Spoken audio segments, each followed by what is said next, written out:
to Richard in Virginia. Richard, you're live with Eric and V. That's How are you me, doing? right? That is Hello. Good. How are you? you. Good. Can you hear really me all right? good. Yes, it sounds a little windy in the background, but we'll do our best. What did you want to talk about today? So a little bit of background for me is I'm studying psychology at we'll call it a Virginia university. And I study moral injury and combat veterans. Okay.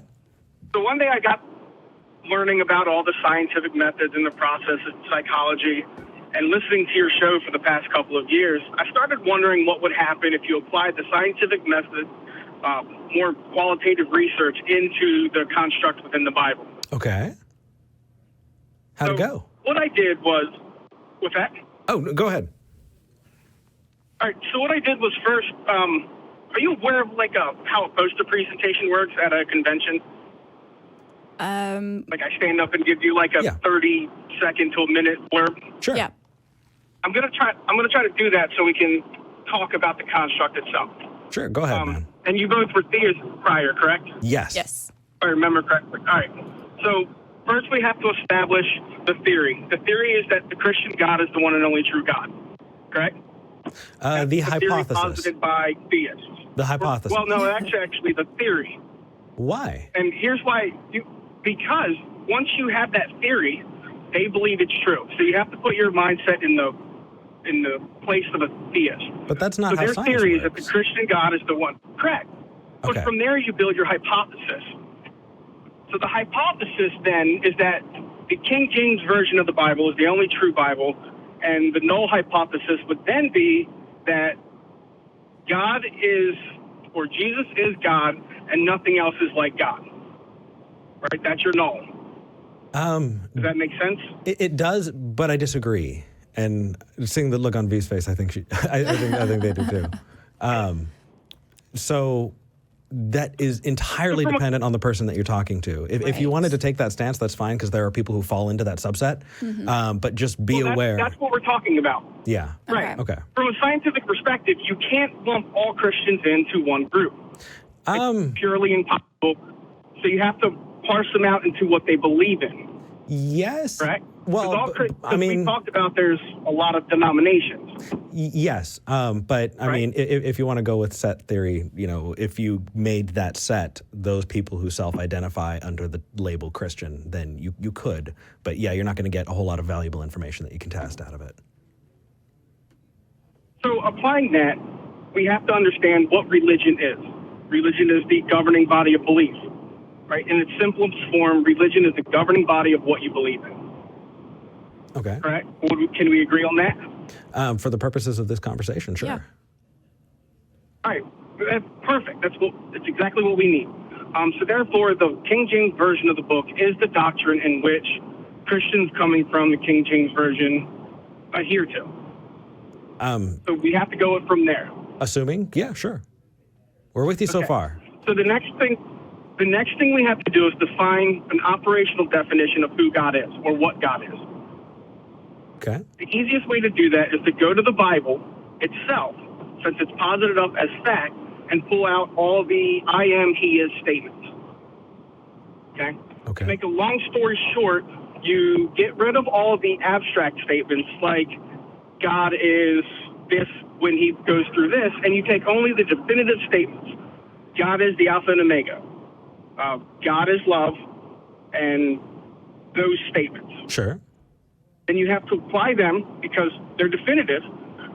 Once you have all those out, now you have what the operational definition of God is. Then you apply your, right? You do. Yes. You have God so is the Alpha Omega, God is love.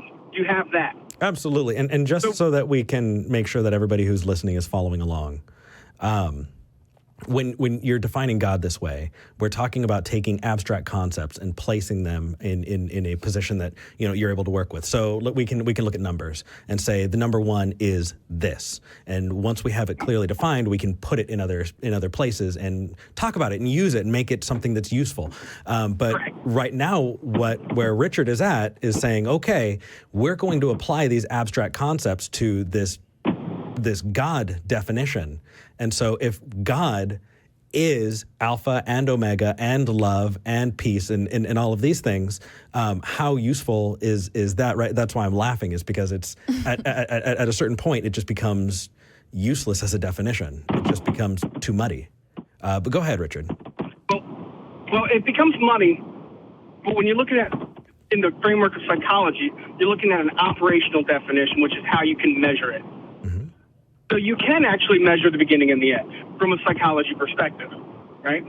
So if we look at what is life, I think the smallest measure of life that we can go to is life is perception, correct? Can we agree on that? No. No. Life is what you perceive it to be. No, that might be a bridge too far, Richard. Yeah. Well, why would that be a bridge too far? Well, we're talking about applying scientific methods, right? And talking about this as though it were science. That's not a scientific definition of life at all. Well, what's the scientific definition of life that we'd like to use? When people talk to me about life, I don't view it as a solid thing, but a state of being. Mm-hmm. And so, so the state of living is not something that you can you can't hold life. You can't transfer life or do anything like that. It's just a definition that we give to that state of being. And I think so. It's a perception. Well, I would. I'm saying perception with a P. Well, because trees are alive and they don't perceive.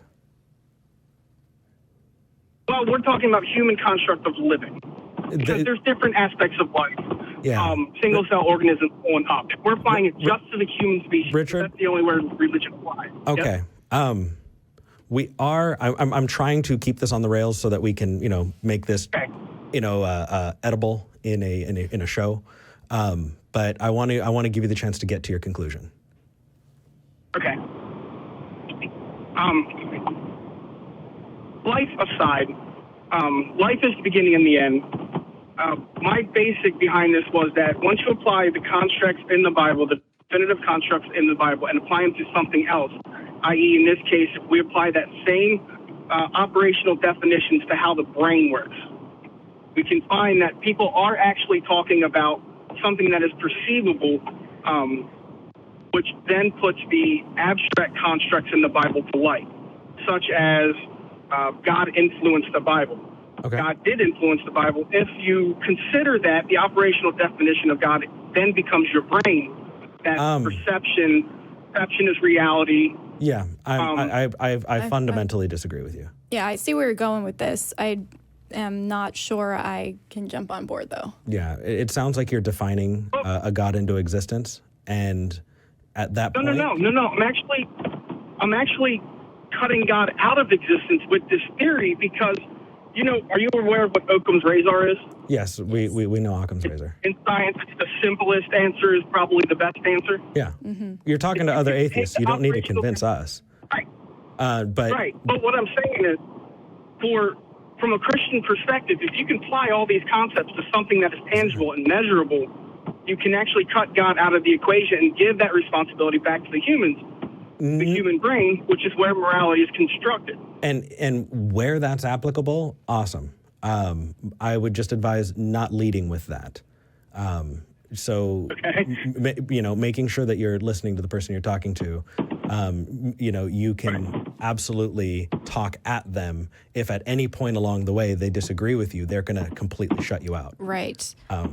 Also, just a thought, based on the way you're using words and the kind of construct you're building here, I think it would be more applicable to say you're making a linguistic argument as opposed to a scientific one, just to make sure that everybody's on the same page about that. Because I can see how this would be convincing for certain people if presented in, say, an academic paper or an essay or something like that, but it can't be necessarily described as scientific in the way you've described it here. Well, it can if you apply the qualitative methods to it and you operationalize what you find there, much in the same way that you can operationalize journal writing in therapy groups, or you can operationalize what love is in research measures. I think we're starting to get a little too abstract, but we appreciate you calling in, man. No, not a problem. Hey, thank you so Yeah, much. thank you. Take care. Thanks. I mean, okay, there was a point in time where I would have considered myself questioning and searching, where reading something with that concept, that if you define God as what we write about, and then we've realized that all of the definitions could also be applied to the brain, so why isn't God our brain? That would make me think. But I think it just got too specific, like just the King James Version, just this definition of God. You have to if you want to nail it down that way. And unfortunately, that's not how these conversations often work. Exactly. And it's another thing is, and it's just a pet peeve of mine, and that is understanding a thing is, takes so much, but teaching it and communicating it requires a different skill set. Often what that is learning how to communicate that thing in ways that other people can understand, right? So, kind of breaking it down a little bit. If you say, okay, even better. I know I've said it before. We've gotten plenty of emails from people who say, hey, I have completely defeated Christianity. All you have to do is take a look at the King James Bible, point to an inconsistency, and say, therefore, you got to throw the whole thing out. It's not how it works. There is no silver bullet, because it's very rarely are people reasoned into faith. And so the idea that you're going to reason them out of it, it takes more. It takes more. And the reasoning helps. Giving you the epistemic toolbox to be able to do that is fucking amazing. Right. But don't think that someone's going to completely walk away, because they do get tied to it. There's the gambler's fallacy, right, is this idea. I put so much in. I just spent $2,000 on my transmission. I really want to keep this car. I can't buy a new one. But in 3 months, you're going to spend another $5,000. That's more than the cars. Just get a new car. You're chasing lost money with more money. I've got to keep pulling this slot machine because I've lost so much, and it's going to pay out soon. When you invest that much, reason and logic, you can tell somebody, no, each pull of the lever is random. They're not going to get it. Yeah. It takes more. It takes that experience. But hopefully that helps. I mean, it's definitely a good kind of thing to think about. But, we got to talking about the problem of evil earlier with the last caller. Right. And the problem of evil is another one. You could say, well, if you say God is loving, how come all of these evil things happen? How come there's suffering in children, in child cancer? How come there are people who never get justice? How come we find somebody who's been locked in a basement for 18 years who finally escapes? And they had to suffer this way. How can you say that there's a loving God that's looking out for them when that loving God would have had to sit there every day and watch that suffering and be able to stop them and not? And yet, it takes more, because there's that, sunk cost fallacy. Thank you.